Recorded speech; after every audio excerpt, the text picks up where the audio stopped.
بسم اللہ الرحمن الرحیم۔ السلام علیکم ڈیئر ویورز، آپ دیکھ رہے ہیں MRG ناولز اور ہمارا ناول ہے ناسور قسط نمبر 7۔ دریائے جہلم کے کنارے جب ہم فضلو کے ڈیرے پر پہنچے تو دوپہر میں بدل چکی تھی، گویا ہمیں قادر خان کے انتظار میں زیادہ کوفت نہیں اٹھانا تھی۔ میں نے احتیاطاً دونوں کانسٹیبلز کو ڈیرے کے بیرونی جانب ریڈ الرٹ کر دیا تھا۔ جیسے ہی قادر خان فضلو کے ڈیرے کے بیرونی دروازے پر مخصوص دستخط دیتا، ASI اچانک دروازہ کھول کر اسے گربان سے پکڑ کر اندر کھینچ لیتا۔ اس دوران میں دونوں کانسٹیبلز ہماری جانب بڑی سرسد سے حرکت کرتے۔ یہ احتیاط میں نے اس لیے محلوظ خاطر رکھی تھی کہ اگر خدا نخواستہ ASI قادر خان کو اندر کھینچنے میں ناکام رہے تو اس صورت میں قادر خان کے فرار ہونے کے امکانات کو 0 کے برابر بنایا جا سکے۔ اس صورت میں وہ دونوں کانسٹیبلز اسے قابو کر لیتے۔ مذکورہ کانسٹیبلز کبڈی کے نامور کھلاڑی تھے۔ دروازے پر مخصوص دستخط والی بات مجھے فضلو سے معلوم ہوئی تھی۔ ہماری تیاری میں کسی چیز کی کمی نہیں تھی۔ جب سپہر شام میں بدل گئی تو ASI جہاں زیب نے دروازے کے نزدیک ہی نشست سنبھال لی، ہتھ کڑی بھی پوری طرح قادر خان کے ہاتھوں میں سجنے کے لیے تیار تھی۔ ہم نورپور تھل سے گھوڑوں پر سوار ہو کر موضوع جمالی تک پہنچے تھے، اور اس وقت وہ گھوڑے فضلو کے ڈیرے کے اندر ایک جانب بندھے ہوئے تھے۔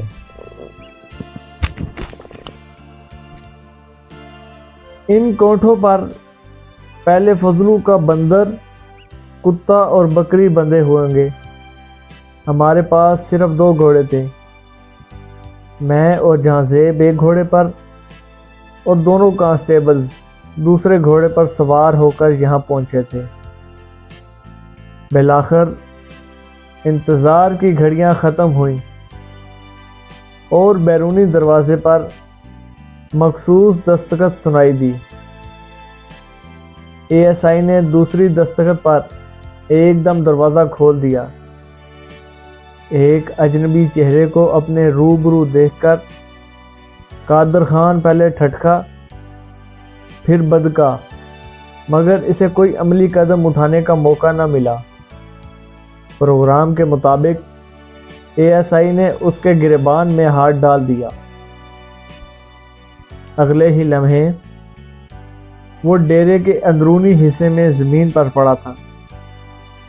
اس دوران میں دونوں مستند کانسٹیبلز بھی موقع پر پہنچ گئے اور انہوں نے بیرونی دروازے کو اندر سے بند کر دیا۔ جب تک قادر خان صورتحال کو سمجھ پاتا، میں اس کی کلائیوں میں ہتھ کڑی پہنا چکا تھا۔ وہ ہکا بکا میری جانب دیکھتے ہوئے ہکلایا، آپ کون لوگ ہیں؟ وہ متوحش نظر سے جانو طرف دیکھنے لگا۔ کس کو ڈھونڈ رہے ہو؟ ہوبد کے بیچ، میں نے گرج کر کہا، وہ تمہارا بھائی بند ہے۔ فضلو آج کل ہماری میزبانی کا لطف اٹھا رہا ہے۔ تھوڑی دیر بعد تم بھی اس مہمان خانے میں پہنچنے والے ہو۔ فضلو مہمان خانہ؟ اس کے چہرے پر مصنوعی حیرت سجاتے ہوئے کہا، میں کسی فضلو کو نہیں جانتا۔ آپ لوگ کس کا ذکر کر رہے ہیں؟ لگتا ہے اس کی یادداشت چلی گئی ہے، ملک صاحب، ASI نے کہا۔ اسے یہاں آ کر بہت گہرے صدمے سے دوچار ہونا پڑا ہے۔ وہ آپ نے فلموں میں یادداشت کھونے والا سین تو دیکھا ہوگا، ملک صاحب۔ ایک لمحے کو رک کر ASI نے پوچھا، آپ کو یاد ہوگا کس شخص کی یادداشت واپس کس طرح آتی ہے؟ میں نے کہا، سر میں لگنے والی کسی چوٹ کے سبب۔ بالکل بجا فرمایا آپ نے، ASI نے کہا۔ اس کے سر پر بھی خالص چمڑے کے جوتوں کی چھترول ہوگی تو یہ فضلو کو فوراً پہچان لے گا۔ وہ سرسمیہ نظر سے باری باری ہم سب کو دیکھنے لگا۔ میں نے پہلی ہی نگاہ میں قادر خان کے طور پر اسے شناخت کر لیا تھا۔ وہ فضلو کے بتائے ہوئے حلیے پر 16 آنے فٹ بیٹھتا تھا۔ میں دونوں کانسٹیبلز کی بے چینی کو خاص طور پر نوٹ کر رہا تھا۔ انہیں اس مارکے میں ہاتھ پاؤں کھولنے کا موقع نہیں ملا تھا۔ میں نے ان کی تفریح تباہ کا انتظام کرتے ہوئے قادر خان سے پوچھا، قادر خان، تم نے اپنی کھٹارا جیپ کہاں کھڑی کی ہے؟ اس نے ایک مرتبہ پھر ایکٹنگ کا سہارا لیا۔ قادر خان، کھٹارا جیپ؟ یہ آپ کس قسم کی باتیں کر رہے ہیں؟ ملک صاحب، ASI نے کہا، اس کی یادداشت تو واقعی گم ہو چکی ہے۔ میں نے کانسٹیبلز کو اشارہ کرتے ہوئے کہا، ابھی تھوڑی دیر پہلے جہاں زیب نے یادداشت کانسٹیبلز کو اشارہ کرتے ہوئے کہا، ابھی تھوڑی دیر پہلے جہاں زیب نے یادداشت لانے والا فارمولہ بیان کیا تھا، تم لوگ بھولے تو نہیں؟ بالکل نہیں ملک صاحب۔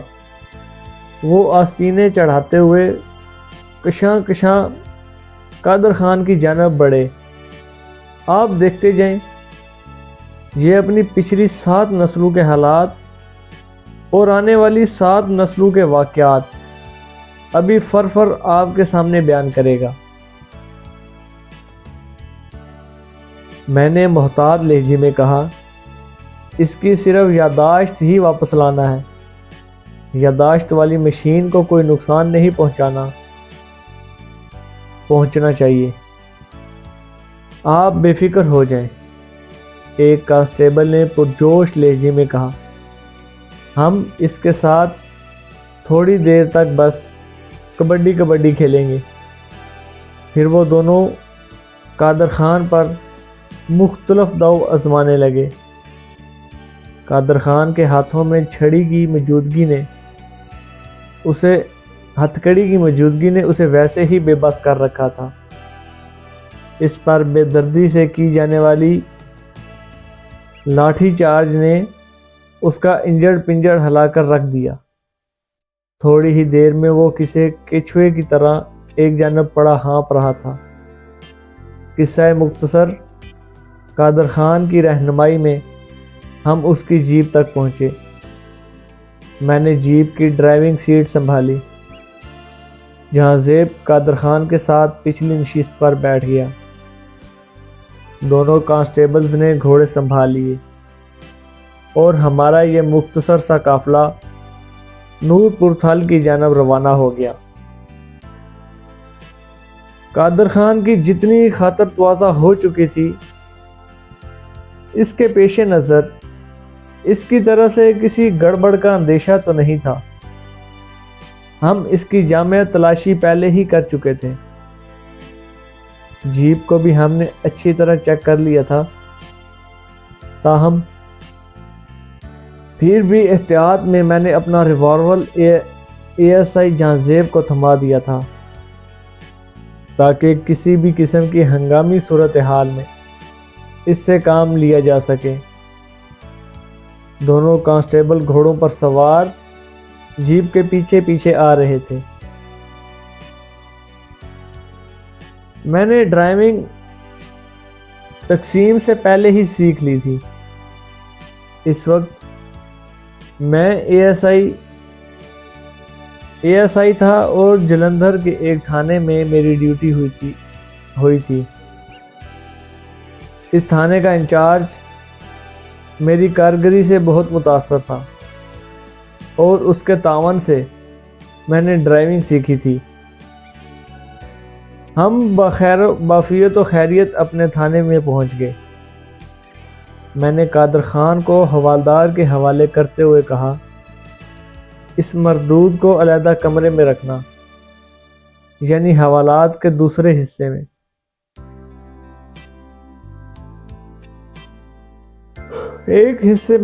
حوالات کے ایک حصے میں فضلو بند تھا۔ میں نے تاکیدی لہجے میں اضافہ کیا، پوری رات ان کی کڑی نگرانی ہونی چاہیے۔ یہ دونوں ایک دوسرے کو دیکھتے تو رہیں مگر انہیں ایک دوسرے سے بات کرنے کی اجازت نہ دینا۔ اگر یہ آپس میں کچھ بولنے کی کوشش کریں یا کوئی اشارہ وغیرہ دیں تو بے شک ان کی کھال ادھیڑ ڈالنا۔ میں نے دنستہ یہ نفسیاتی حربہ آزمایا تھا۔ اس سے پہلے میں قادر خان کے اعصاب کو درہم بھرم کرنا چاہتا تھا تاکہ جب دوسری صبح میں اسے پوچھ کچھ کروں تو وہ جھوٹ بولنے کی جرت نہ کر سکے۔ حوالدار نے کہا، ملک صاحب، فضلو تو ہم سے ہر قسم کا تعاون کر رہا ہے۔ یہ نہ پرندہ پتہ ہے کس مزاج کا ہے۔ اس کے مزاج سے آگاہی کے لیے تمہارے پاس آدھی رات پڑی ہے۔ میں نے کہا، وہ تقریباً نصف شب کا وقت تھا، یا کسی پرندے کی مزاج پرسی کے لیے یہ وقت کم ہے؟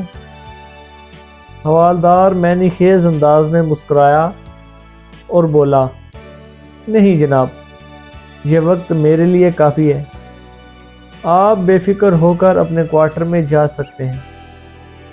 میں چاہتا ہوں تو اسی وقت قادر خان سے پوچھ کچھ کر سکتا تھا، مگر کچھ دیر تک اسے تھانے میں بند رکھنا اس کی نفسیات کی ہمواری کے لیے بہت ضروری تھا۔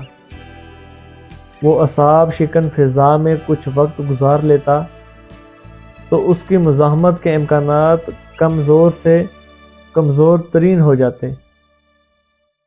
میں اپنے کوارٹر میں آ کر لیٹ گیا۔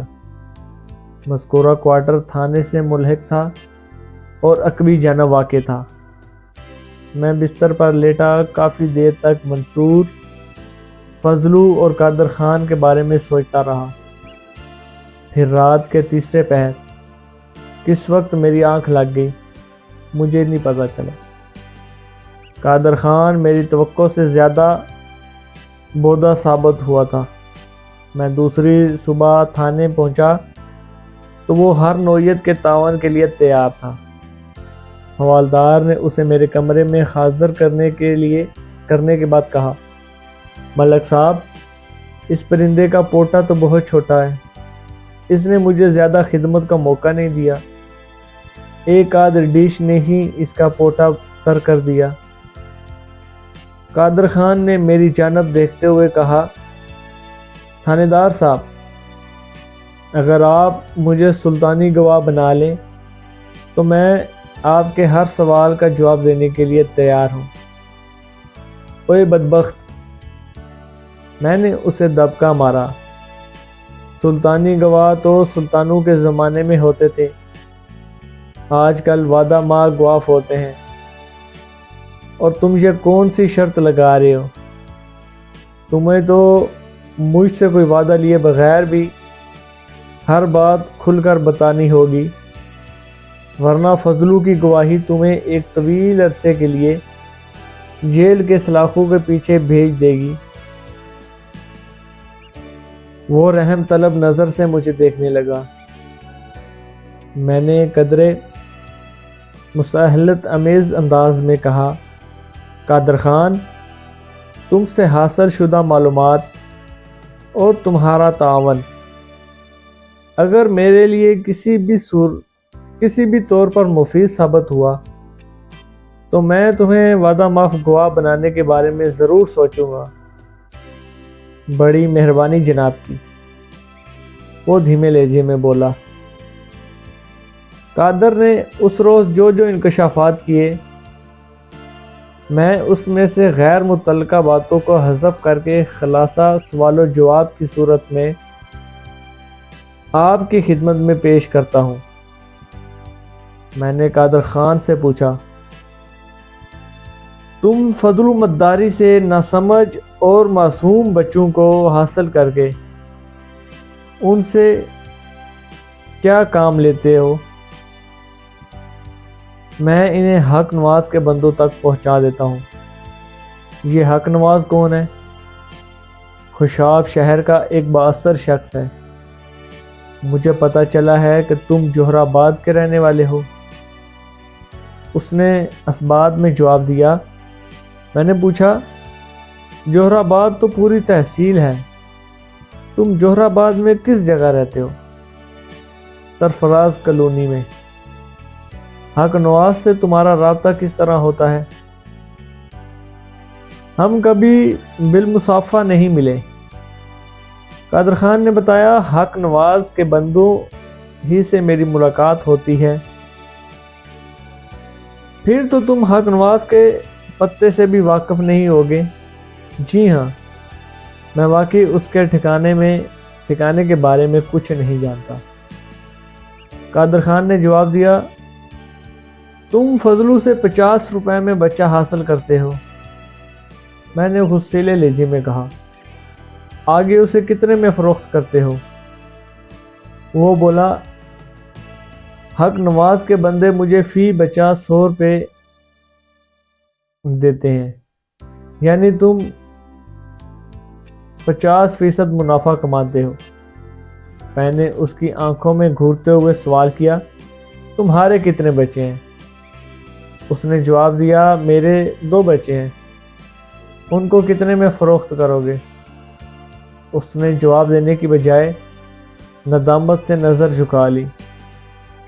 میں نے نفرت آمیز لہجے میں کہا، اوئے مکروہ شخص، دوسروں کے بچوں کی خرید و فروخت کرتے ہوئے کبھی تمہیں اپنے بچوں کا خیال نہیں آیا؟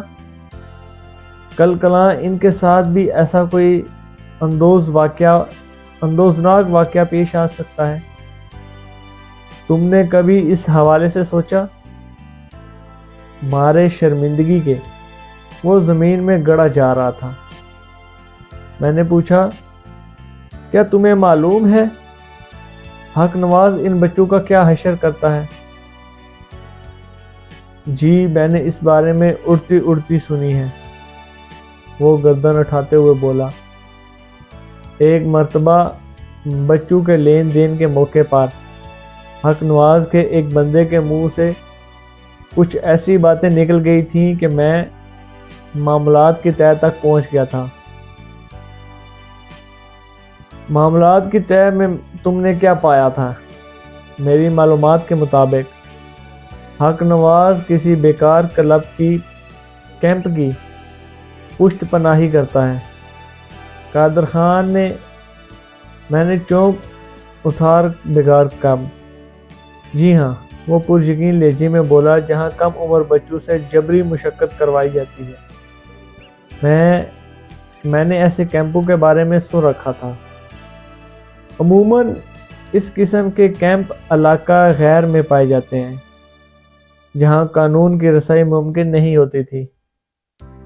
اغوا شدہ کم عمر بچوں کو ایسے کیمپوں میں پہنچا دیا جاتا اور معمولی خوراک مہیا کر کے ان سے جان توڑ بیگار لی جاتی تھی۔ اگر کوئی بچہ یا لڑکا وہاں سے فرار ہونے کی کوشش کرتا تو اس کی ٹانگ توڑ کر اسے اپاہج بنا دیا جاتا۔ بغاوت کرنے والوں اور دنگا فساد کرنے والوں کے ساتھ بھی انتہائی ظالمانہ سلوک کیا جاتا تھا۔ میں نے قادر خان سے استفسار کیا، کیا تم جانتے ہو کہ جس بیکار کیمپ کی پشت پناہی حق نواز کرتا ہے وہ کہاں واقع ہے؟ اسی ضلع میں جناب۔ اس کا جواب میرے لیے حیران کن تھا۔ میں نے پوچھا، یعنی خوشاب میں؟ جی ویور، تو کیسی لگی آپ کو یہ ایپیسوڈ؟ تو کائنڈلی چینل کو لائک کریں، سبسکرائب کریں اور شیئر کر دیا کریں۔ بہت شکریہ۔